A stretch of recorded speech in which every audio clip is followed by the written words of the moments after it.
أهلا وسهلا بيكم. محاضرة النهاردة إن شاء الله in the name of postpartum complication.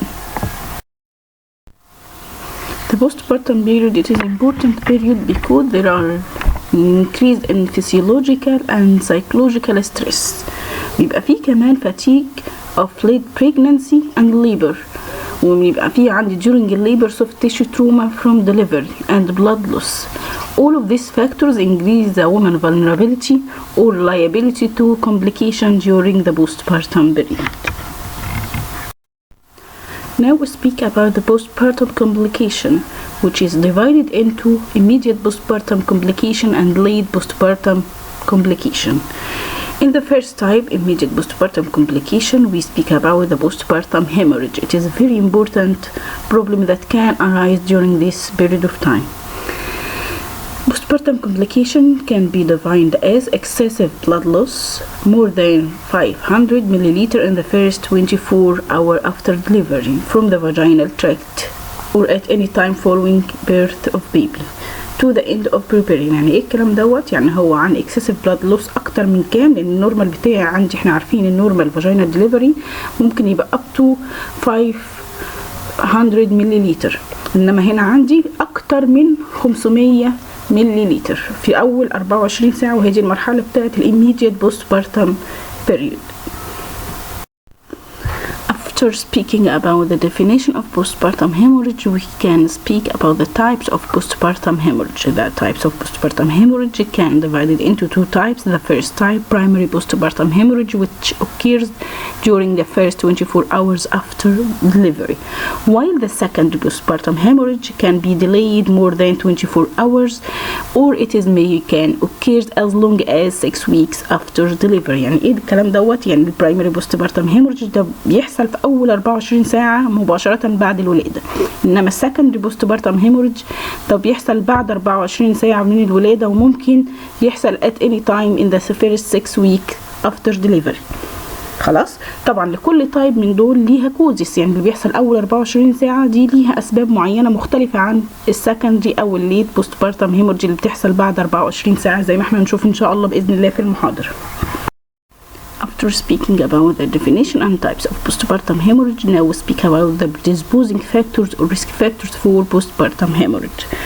The first predisposing factors is previous history of postpartum hemorrhage. As we told you before, any woman has previous history of any disease during pregnancy or labor has recurrency rate increase during the next or current pregnancy or labor. فلما يكون عندها history of postpartum hemorrhage وارد بنسبة كبيرة ان يحصل لها في current pregnancy postpartum hemorrhage. Also advanced maternal age or increased maternal age because the muscle fiber are become rigid that cause ineffective uterine contraction، فبالتالي الكمبريشن على البلاد فيزلز after placental separation بيبقى weak، فبالتالي ممكن تؤدي لي postpartum hemorrhage. Either multigravida, which is meaning repeated pregnancy that can cause some sort of weakness of the muscle fiber of the uterus that can decrease the contractility of the uterus. Finally, operative deliveries or instrumental delivery such as forceps extraction، احنا بنسميه الولادة بالملقاط، الفنتوز اللي هي ولادة بالشفاط and cesarean section. The other predisposing factors, which is over distension of the uterus, which occur in some condition as hydromenous or polyhydromenous, which is increasing the amount of amniotic fluid that can increase the stretching or distension of the uterus. Also in condition of large fetus and multiple pregnancy. Either retained placenta, it is occurs in incomplete delivery of the placenta that produce bleeding from the retained segment of placenta. Either heavy medication during labor as it's known or general anesthesia, which can cause relaxation of the muscles. Either maternal anemia associated with depletion or weakness that can cause uterine atony. Also preeclampsia and eclampsia due to hypertension. After the predisposing factors for postpartum hemorrhage, we can speak in details about the primary postpartum hemorrhage which occur in the first 24 hours. The definition: it is abnormal loss more than 500 of milliliter of blood from genital tract in the first 24 hours, as we said before. Causes of primary postpartum hemorrhage: atonic uterus or weak uterus, trauma or laceration or hematoma formation. The third cause, hemorrhagic blood diseases. We speak about each one separately. After we know the causes of primary postpartum hemorrhage, the first cause of postpartum hemorrhage in early postpartum is the atonic uterus. The causes of atonic uterus may be general causes or local causes or nervous causes or hemorrhagic causes. We speak about every point separately later on.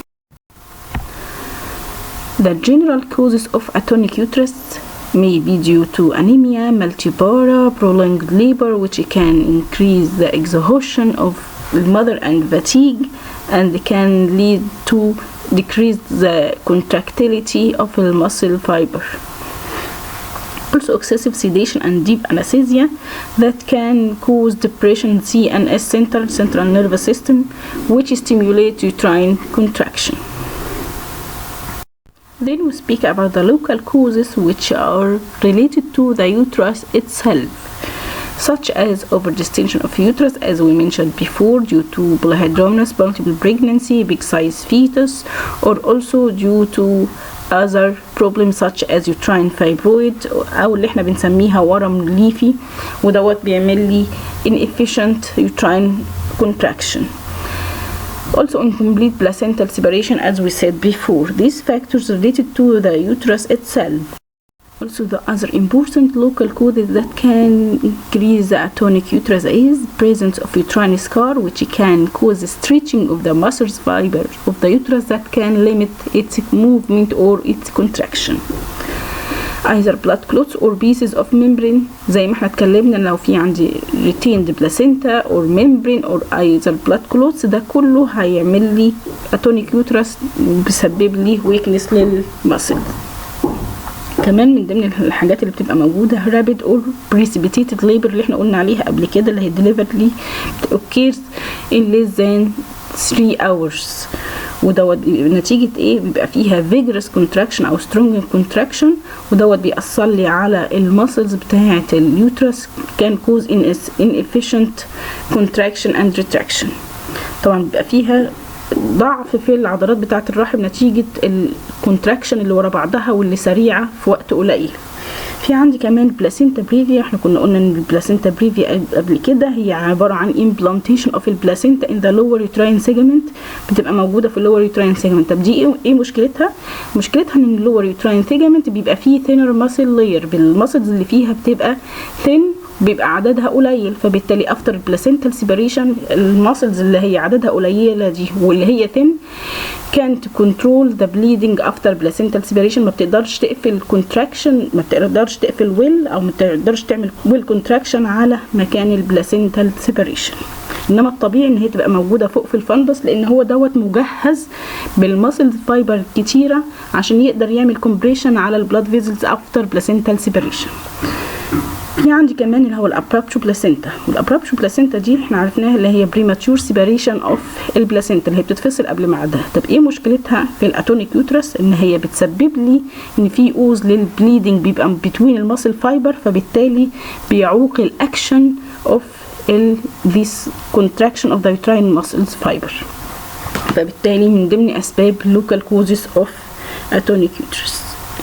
After speaking about the local and general causes of atonic uterus, now we speak about the nervous causes that can cause tonic uterus. Atonic uterus, either for bladder and rectum reflexes inhibit the uterine contraction. يعني ايه؟ احنا اتفقنا ان في عندي اليوترس، in front of اليوترس في عندي البلادر، back of the uterus في عندي الريكتم. لما يبقى في distended او distension البلادر and rectum ده inhibit uterine contraction او interfere with uterine contraction. عشان كده لو نتذكر احنا كنا قلنا في postpartum management ان انا عندي في البريباريشن خالص في الاول في الفيرست ستيج اوف ليبر ان انا بعمل باول وبلادر بريباريشن عشان ما يأثرليش ليتر بعد كده في السكند ستيج على الكونتراكشن. The fourth causes of atonic uterus is hemorrhagic blood diseases. يعني ايه؟ في بعض ال conditions اللي بيبقى فيها liability for hemorrhage or bleeding that can lead to increase liability for postpartum hemorrhage such as leukemia, thrombocytopenia, fibrinogenemia، ودوت الحالات اللي بيبقى فيها decrease clotting factors والبروثرومبين، فبالتالي ما بيقفلش كويس البلاد فيزلز after الهيموريدج، فكان lead to postpartum hemorrhage. Now we speak about the second causes of early postpartum hemorrhage, which is due to trauma or laceration during labor, which can cause in form of difficult or precipitated labor, birth of large baby, and instrumental delivery such as ventouse and forceps and cesarean section, ruptured uterus, inversion of the uterus اللي هي معناها ان الرحم بيتقلب normal position بتاعه جاي لقدام اللي هو AVF anteverted and flexed. لا هنا بيتحول اللي هو RVF اللي هو retroverted retroflexion، ودوت due to sudden compression على اليوترس او sudden pressure on the uterus due to repeated massage with cesarean section، ودوت من ضمن الحاجات اللي بتسبب لي مشاكل في او تروما لليوترس during labor. Now I told you about the signs and symptoms of primary postpartum hemorrhage. The signs and symptoms can be general symptoms due to hemorrhage and symptoms during abdominal examination and symptoms during vaginal examination. The first one, general symptoms and sign due to hemorrhage, is tachycardia, hypothermia, pallor, hypotension, coldness, thirsty, restlessness, irritability, exhaustion, and lassitude of the woman. After general causes of hemorrhage, we speak about the signs and symptoms indicated during abdominal examination.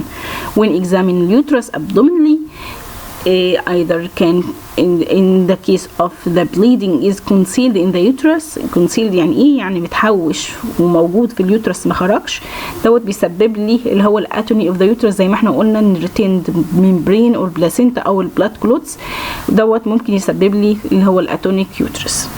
فهنا اليوترس بيبقى شكله ايه؟ بيبقى باجي وسوفت وديستندد ونو تون زي ما احنا ما اتفقنا. بيبقى في gradually enlargement of اليوترس نتيجة accumulation of the blood. بيبقى during squeezing او الضغط على الفندس of اليوترس can lead to sudden gush of blood، بيؤدي دفقة جامدة من البلاد بتبتدي ننزل نتيجة الكمبريشن او السكويزنج على الفندس of اليوترس. طب ده في حالات اللي بيبقى فيه concealed bleeding. طب الحالة التانية لو البليدنج is revealed يعني ظاهر قدامي ونازل من الفاجينال تراكت، ودوت بيحصل عادة في حالات التروما. بيبقى طبعا نتيجة التروما اللي بتبقى موجودة دي بتسبب لي بليدنج، وبتسبب لي ان الرحم بتاعي مش بيقدر يرجع لوضعه الطبيعي نتيجة التروما او اللاسريشن الموجودة، فدوت بيسبب لي حاجة اسمها سب انفليوجن. يبقى اول حاجة بحسها يبقى هو اليوترس از سب انفليوتد، وطبعا نتيجة السب انفليوجن اللي هو مش بيرجع لوضعه الطبيعي بيبقى حجمه large in size اللي هو يوترس is large. واخر تالت حاجة اللي هي اليوترس is hard وfirm and well contracted، لان مفيش حاجة بتأثر لي على الكونتراكشن بتاعته او الهاردنس بتاعه بما ان البلاد مش concealed، لا ده هو نازل، فبالتالي مش بيفرق لي او مش بيأثر لي على الكونتراكشن بتاعة اليوترس، فبيظهر في صورة hard and firm and well contracted uterus.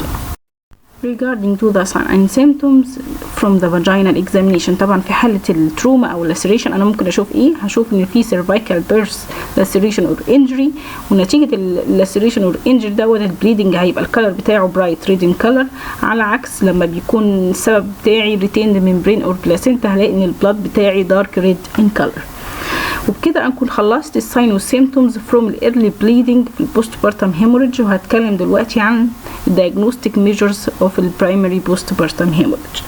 أول حاجة هعملها كdiagnosis اللي هي CBC complete blood count عشان أشوف الأنيميا، عشان أشوف الهيموجلوبين ليفل، وعشان أشوف البليتلت كاونت بتاعة الومن في الCBC.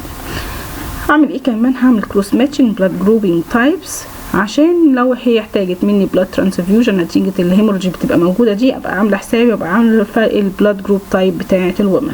الحاجة اللي بعد كده الRH فاكتور تيست، عشان لو العينة بتاعتي RH نيجاتيف احنا هديها اللي احنا بنسميها ابرة الRH اللي هي انتي اميونوجلوبولين جي، ودوت بتتاخد within 72 hours after delivery عشان ما يأثرليش على النيكست pregnancy. Finally, I speak about the nursing management of primary postpartum hemorrhage. The first preventive measure for primary postpartum hemorrhage، يعني ما استناش ان هي تحصل بعد كده اعالجها، المفروض ان انا بعمل prevention في الاول. طب انا هعمل prevention through what؟ اول حاجه during الانتي بارتم period او الانتينيتال period انا بعمل complete history من العيانه.